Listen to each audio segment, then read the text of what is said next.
Can you see by the dawn's early light what so proudly we hailed at the twilight's last leaving, whose broad stripes and bright stars through the perilous fight o'er the ramparts we watched were so gallantly streaming, and the rocket's red glare, the bombs bursting in air, gave proof through the night that our flag was still there.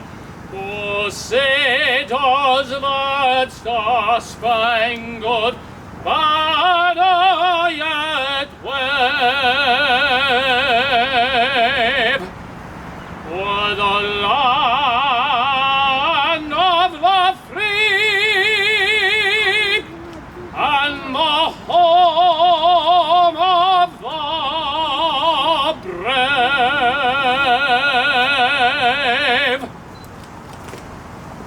Detail! Order! Arms! You may take your seats. I invite Monsignor At ease! Monsignor McAfee for St. Catherine's Parish to come up to lead us in a benediction.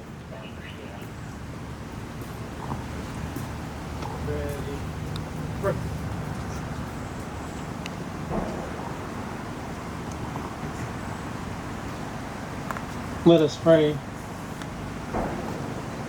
Heavenly Father, we come together on this day at this place where two young Orangetown patrolmen lost their lives in performance of their duty. Although 50 years have now passed, we continue to honor the memory of Patrolman Thomas J. Kennedy and Patrolman Michael J. Reedy, whose loss was keenly felt by their families, the Orangetown Police Department, and the entire community. We are reminded of the fragility of life and of the dangers faced each day by those who have embraced the responsibilities of public safety and responding to every call. We ask that you grant these two men the reward promised for your faithful servants, who, like all police officers, were ready to offer their lives in safety to protect the lives and safety of their community. We ask you to continue to bless their family members with the consolation that comes from you alone. We ask you to awaken once again the respect and admiration of modern society for the finest among us, the men and women who assure the security and well-being of their neighbors. Please hear our prayers this day and bless all those who value the lives of their fellow citizens to the extent of risking their own. We ask all these things confident in your blessing this day, you who live and reign forever and ever. Amen.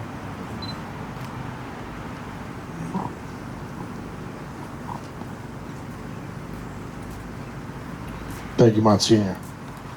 On behalf of the Orangetown PBA and Chief Donald Butterworth and the Orangetown Police Department, we welcome everybody. My name is Pat Casey. I'm a police officer and the president of the Orangetown PBA. Thank you to everyone for coming out on this somber yet important day. 50 years ago, just behind me, two heroes gave their lives honorably doing the duties of a police officer. P.O. Kennedy and P.O. Reedy responded to a motor vehicle accident. Two officers were helping victims, investigating the accident, and directing traffic. This was and remains a dangerous part of police work. As we know, these two officers did not make it home that night as they gave their lives in the service of duty.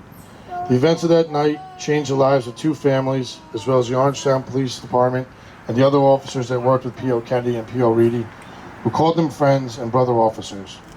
We come here today to remember the two officers and dedicate two road signs. One behind me and one across the street at the intersection of Greenbush and Route 303. The signs are identical and will forever serve as a reminder to those that travel this area that two heroes made the ultimate sacrifice here. While today will always be a sad day, we are fortunate of a few things 50 years later. The first is that the memory and sacrifice of P.O. Kennedy and P.O. Reedy has never been forgotten by any member, past or present, of the Orangetown Police Department. And the second is that we are fortunate today to have retired members, family members, and others from the community with us, some of them in our organization, who carried on the legacy of P.O. Kennedy and P.O. Reedy, are still with us here today to tell us the story. Today we have with us retired Lieutenant Terrence Huntmacher, who was working 50 years ago on that night and knew both men, attended the police academy with Officer Kennedy, and called him a friend. So now I invite retired Lieutenant Huntmacher up to say a few words.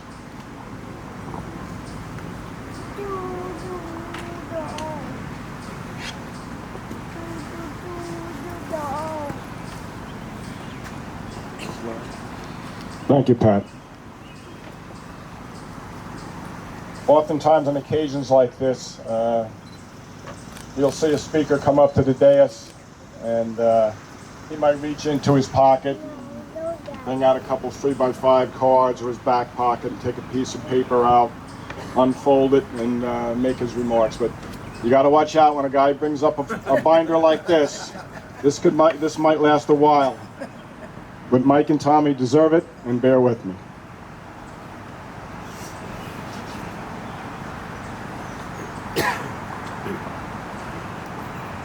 I'm going to echo a lot of the thoughts and sentiments that Patrick just expressed. I want to thank the Orangetown Police Department, Chief Butterworth, Captain Atchison, Captain Shannon, all the members present. They are and still are the backbone of our community, our law enforcement people. I want to acknowledge town board members that are present and some other politicians who have taken the time to be here today. We appreciate it. Supervisor Kenny, Teresa Kenny, Councilman Jerry Batari, Councilman Tom Divany.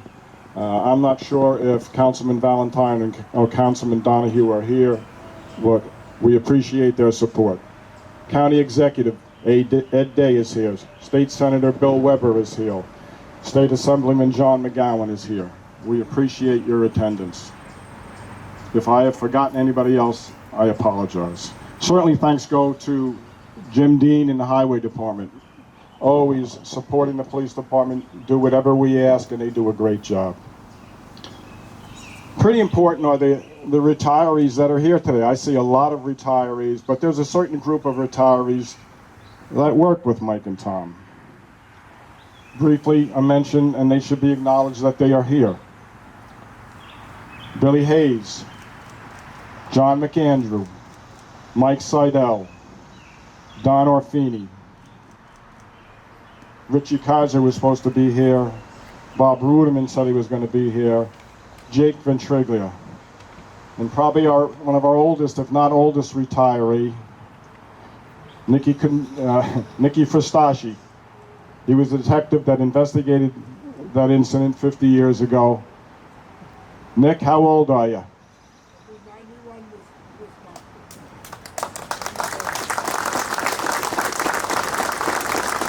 I always have a running joke with Nick whenever we meet each other. It's always, how old are you, Nick? And he'll tell you how old he is, and he'll tell you when he's going to be the next year. He'll say, yeah, it'll be next year I'll be 91, and the year after that I'll be 92.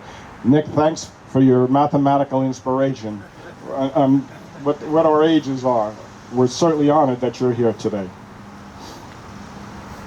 Other officers that worked on the same squad, I see one other officer that I have failed to mention, Tommy Hoffman. I haven't seen you in a couple of years, Tommy. I'm glad you're here. A slew of other officers that didn't work back in 1973 that are also here, and I acknowledge your presence. Some officers that worked that night, worked on that squad, Squad 1. They have since passed on. Lieutenant Bill Ingersoll, Sergeant Fran McGovern, Sergeant Lawrence Goldsmith, Bobby Meyer, Rocky DeRoche, Gary Porter, Don Wohlers, Terry Sullivan. They were all worked on Squad 1, and certainly that was a tough night. Patrick mentioned and talked briefly about the events of August 2nd, 1973. It was a very hot summer night. Certainly a little warmer than it is today, and we're blessed with the good weather today. I'm sure Rabbi Schiff and Monsignor want to take credit for the weather, but we'll give you credit, not a problem. At about 11:45, we were working the midnight shift. There were calls of an accident at the intersection of Lieber Road and 303 right behind us. Michael Reedy was the training officer. He was riding with Tommy Kennedy, who was a probation officer. He was out of the police academy 1 month. They were detailed to respond to the accident. They came up to the accident. They started their investigation. There was no injuries to that initial accident. Shortly after midnight, while setting up a flare pattern, an intoxicated and drug-influenced driver at a high rate of speed went north on 303, entered the accident scene, struck them, and both officers were instantly killed. To twist history around a little bit and the date line of everything, you could say that that date was our 9/11 moment for the Orangetown Police Department. Our department was stunned. Our community was stunned. But I can certainly say that thin blue line that we always refer to in law enforcement, it might have been stretched that night, but it did not break. See, we live in a community that fully supports law enforcement. Our men and women today continue the good work that occurred and was happening in 1973. God bless you and continue to keep you safe. Today, it remains that they're the only 2 officers in the history of the Orangetown Police Department to die in the line of duty. We only hope and pray that that always remains that way. Those days after their death were a blur, just as like any of you that loses a close family member. Things slow down, tough to remember events. It's a blur of faces, people's names, difficult to remember. Tom was waked at Wyman Fisher Funeral Home. Mike was waked at Higgins Funeral Home in Nanuet on Middletown Road. That building is no longer there today. It's a parking lot. The funeral was at St. Margaret's. It was a very hot and humid day. There were hundreds and hundreds of police officers from the tri-state area that came. New York, New Jersey, Connecticut, there was Rhode Island, Pennsylvania, Virginia. Hundreds of officers. An event that remains in my mind even today is that I remember the state police contingent in their dress uniforms on that hot 90-degree day marching up the hill on Central Avenue and standing in front of St. Margaret's. And it was a long time in formation. I can even remember to this day 2 officers fainting and falling down in formation. It was that difficult an event. Back then, on August 2nd, I think it's even still held today, they called it Pearl River Summer Sidewalk Sale Days. It was sponsored by the Chamber of Commerce. Whether it's still going today, I know it went on for many, many years. All the business owners had set out their wares along Central Avenue. People could walk the streets and enjoy themselves. But as the funeral cortege came down Central Avenue, everybody laid American flags over their goods and just stood there as we passed. Excuse me. After the funeral mass, Tom was laid to rest at Ascension Cemetery in Ramapo. Mike was laid to rest at St. Anthony Cemetery in Nanuet. Jean has the inscription on Michael's grave. Good night, my love. Pleasant dreams. Sleep tight, my love. Sorry if I'm doing it too. But that was the wedding song on Michael and Jean's wedding day when they got married in 1961. After their death, and I apologize for this, there was a trust fund set up for the surviving 3 children: Tommy Kennedy, Terry Reedy, and Tommy Reedy. I was asked to be a trustee of the fund, which I gladly accepted. And over the following weeks, money came in from all sources. every PBA in the metropolitan area sent money. Commercial businesses, small mom and pop stores sent money. There was Girl Scout cookie drives, church bake sales, small private donations from families throughout the community. A few people will even remember the Rockland Warriors, which was a semi-pro football team at the time. They lasted for 6 or 7 years. They offered to have a benefit game. That benefit game was held at the Marion Shine up in Haverstraw, and on a Saturday night, lights were brought in, 2 teams played. There was probably 4,000 people there, and additional money was raised for the fund. After a couple months, probably in the area of $30,000 was raised for the surviving children. May not seem like much, but if you adjust it for inflation 50 years later, that turns out to be close to $250,000. As each child reached the age of maturation, the fund was divided and the money was given to each child to do as they wish.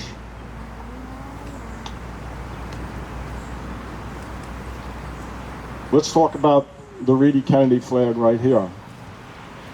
After their death, the department made this flag. It was made up. It's a beautiful flag. A story about that. We had an honor guard back in the days of '63. They looked nothing like our officers here today, but we made the attempt. I can remember being stuck, so to speak, with the detail that the junior guy, whether we went to a parade or we were out on occasion, had to carry the Reedy Kennedy flag. And if you carry it, this thing is damn heavy. So the junior guy carried that flag, and I did it more than once, and I did it with honor. Today I see they figured it out, and it's standalone. No one's carrying it. Let's talk about Tommy and Michael. Tommy was married to Marguerite. Mike was married to Jean. Tommy was born in the Bronx. Michael was born in the Bronx. Tommy was a Yankee fan. Mike was a Yankee fan. God knows they need their support even today. Tommy was raised in Englewood, New Jersey.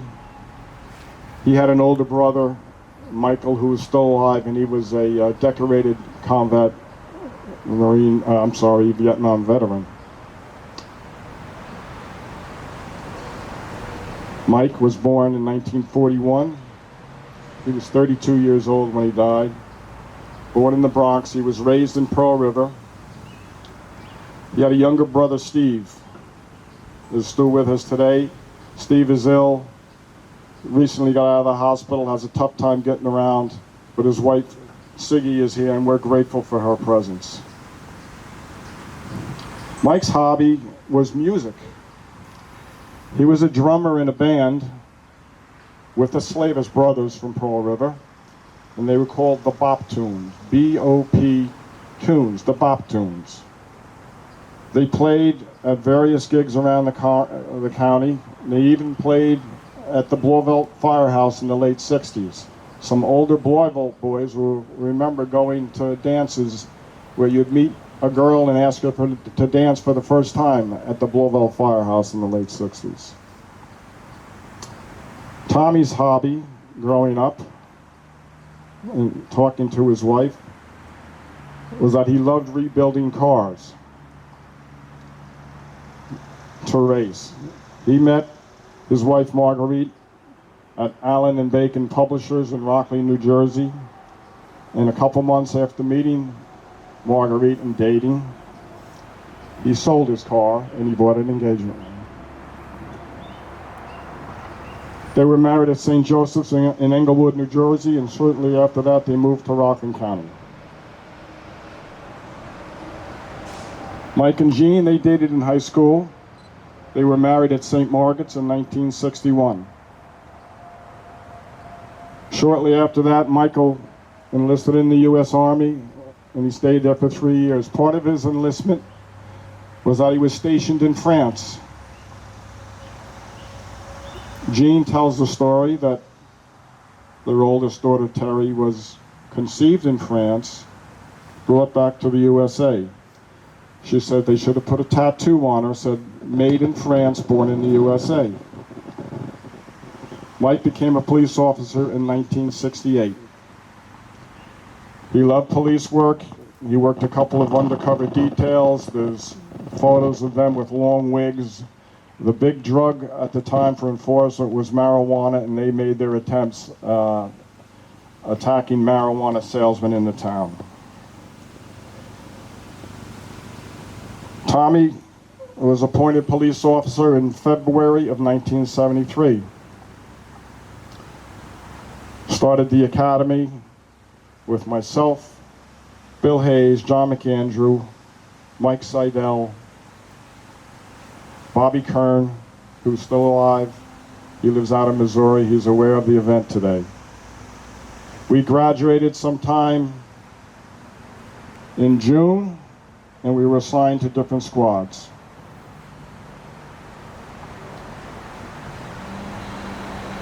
Tommy was on the job 6 months when he was killed.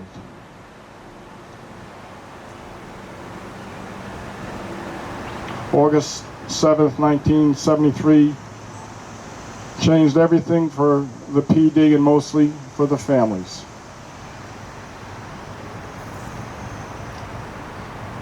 By talking to Marguerite, and I should mention that Marguerite and Jean are both alive. They were aware of the event today. They just thought it would be too emotionally taxing for them to come. I certainly agreed with them. They are aware of the event today, and they're very grateful. I'm going to try and get through this one.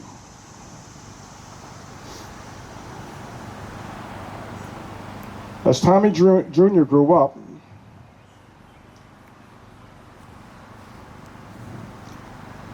he would ask his mother, "What was my father like?"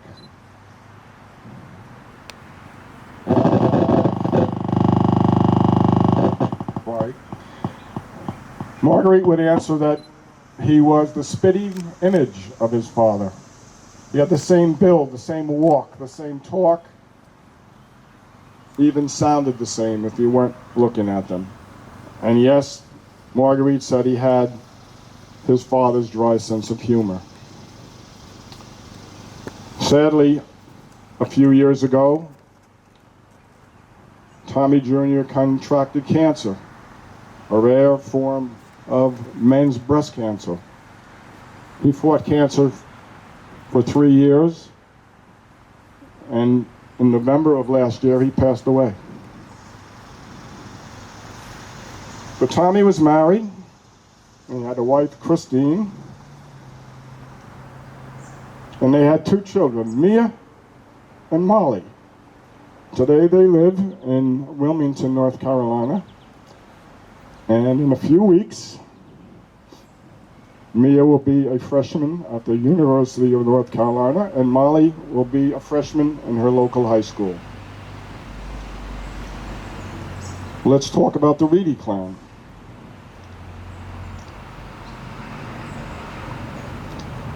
Tommy got married. His wife's name is, Megan. His wife's name is Megan. They had 3 children. Tommy works in the transportation industry. He owns his own business. He lives in the immediate area. Their oldest son is Michael. Their next son is James, and they have a daughter, Casey. Terry, who's here with us here today, married Gary Coyle from Pearl River. They live in Pearl River. Their oldest daughter is Samantha. They have a son, Chris. And their last son is Michael, middle name Reed. His last name is Coyle. Terry Coyle, Gary Coyle, Michael Reed Coyle are here today. Please stand. Thank you for your presence. We appreciate it.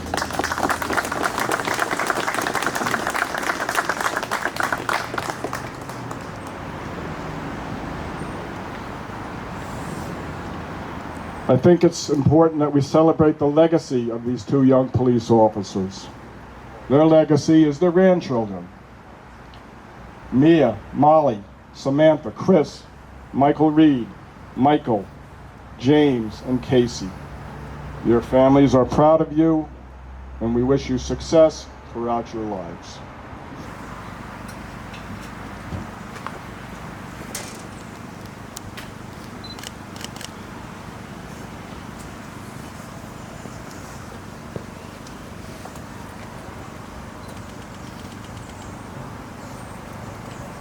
The sign reads, Orangetown Police Memorial Site.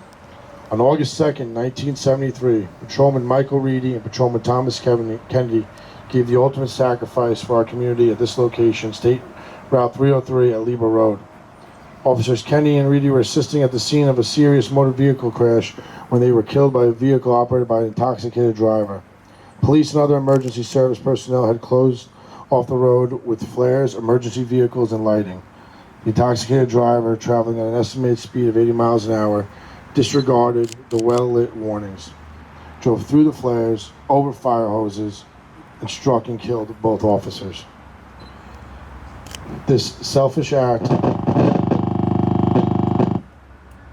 has created an immeasurable loss to their families, friends, and our community.